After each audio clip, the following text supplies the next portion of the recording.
In the book Jesus Christ from Outer Space, you present the argument that the original form of Jesus was a sort of celestial being, that he was not the anthropomorphized human character we know today, but rather a sort of spiritual being that was seen in Revelations, sort of like an angel.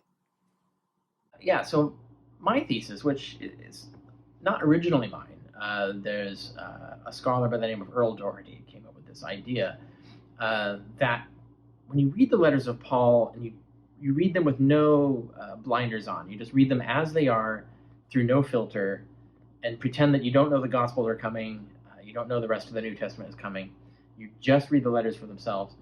What it appears to be talked about there, that Paul appears to be talking about, a sort of a divine being that you only ever met through revelations, through dreams, hallucinations, whatever it was. He's never specific, but it's only revelations. He says, in me. So he's talking about like it's something that you have inside yourself, that you experience Jesus and have conversations with him and so on. And so it looks like Paul's talking about Jesus in more of a way that's similar to Joseph Smith talking about the angel Moroni in Mormonism, or Muhammad talking about he's getting all his information from the angel Gabriel. Like the Quran is just the ramblings of the angel Gabriel, and Muhammad is just writing them down, right? Like it's the idea.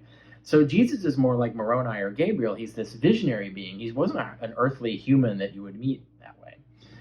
But he still underwent some sort of like cosmic drama where he became incarnate, he acquired a body of flesh, and then he died. And then in Doherty's thesis, it was Satan and his demons who kills Jesus in a mythical realm, in another place other than Earth. And so the only way you learned of this was Jesus told you about it in dreams or whatever, or you read about it in secret codes inside the Bible that God hid there.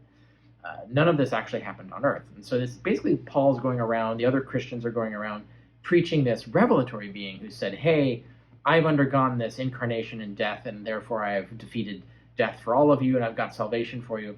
But they're learning all of this through revelation and through hidden messages in Scripture, and then going around preaching it that way.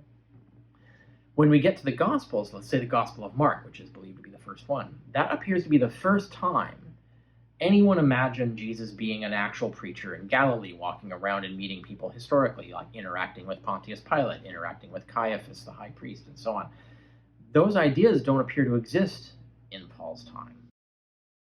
Anyway, that was Doherty's thesis, and when I did my postdoc research study on this, I found that if you strip his thesis down to the basics, I think he's right. And so that's what led to my peer-reviewed study on this, resulting in that seems to be what actually happened. Raphael Lataster, after me, published another peer-reviewed study coming to much the same conclusion, that at the very least we can't rule this out.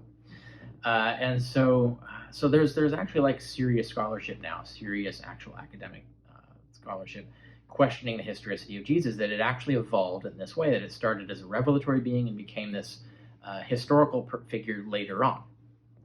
And so you might ask for the Gospel of Mark, well then where did the Gospel author come up with all of this stuff? Where did he come up with the things that he's doing? And there's a variety of answers to that. I mean, one is that if you go and look at how authors were educated at the time, like what were they actually taught to do to compose stories? And when you look at that, you can totally explain the Gospel of Mark, that he's just applying the skills he learned in school as to how you compose and invent stories. And one of the things that you do is you basically create these sort of allegorical stories that represent the moral of the story that you want to convey.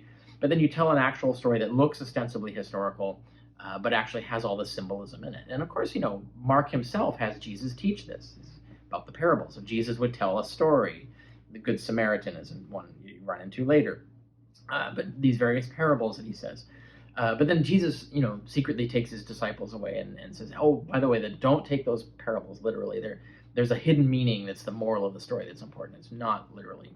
And I think when Mark does this in chapter 4, I think he's really communicating to the reader that this is how you're supposed to read his gospel. That you're not supposed to take it literally, that all of these stories have a deeper meaning, and he's constructing them to convey that meaning. And to give you an example, is when Mark has Jesus give the teaching about taxes, where he holds up the coin and says, whose face is on this?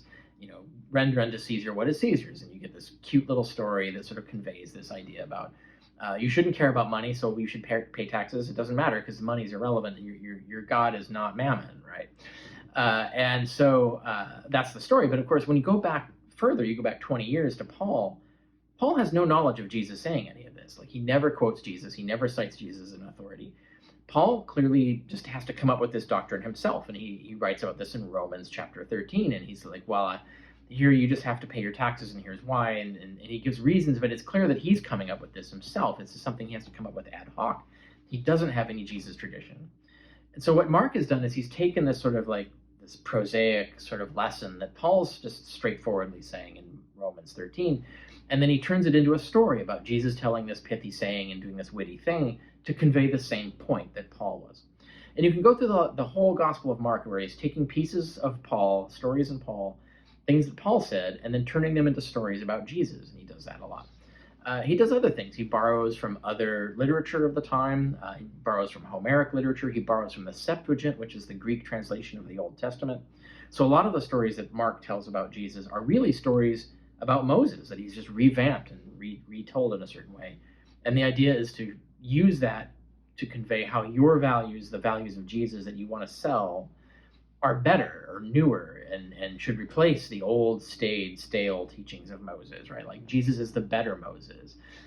They take stories about Elijah. Mark takes the stories about Elijah and converts them into stories about Jesus. And there's a lot of scholarly literature about this that establishes this. So he's doing a lot of that kind of stuff. And another thing, he'll take real stories and jump his Jesus into them. So we know of this other Jesus, this Jesus called Jesus ben Ananias. Has no connection to Christianity.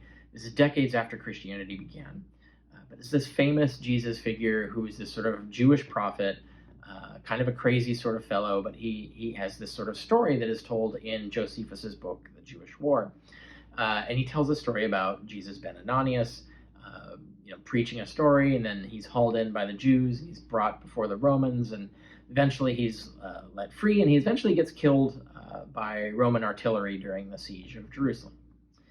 And when you look at the structure of this story, as told in Josephus, it's pretty much the exact same structure of the story that you get through about 20 points that are very similar and in the same order. The same story that you get of Jesus in the Gospel of Mark. So it looks like the Gospel of Mark, the author found this story about this other Jesus and said, I'm going to structure the passion narrative of Jesus, the trial and crucifixion of Jesus. I'm going to structure that using this other Jesus as my model. And so he does that, and then he fills it in using quotations from the Psalms and various other Bible verses, and he turns those into stories and basically makes his narrative out of it. And so this is how Mark is just constructing the whole narrative. And this is not unusual. This is how all ancient myths about all ancient gods were written. It was the exact same methodology. There's nothing unusual about it.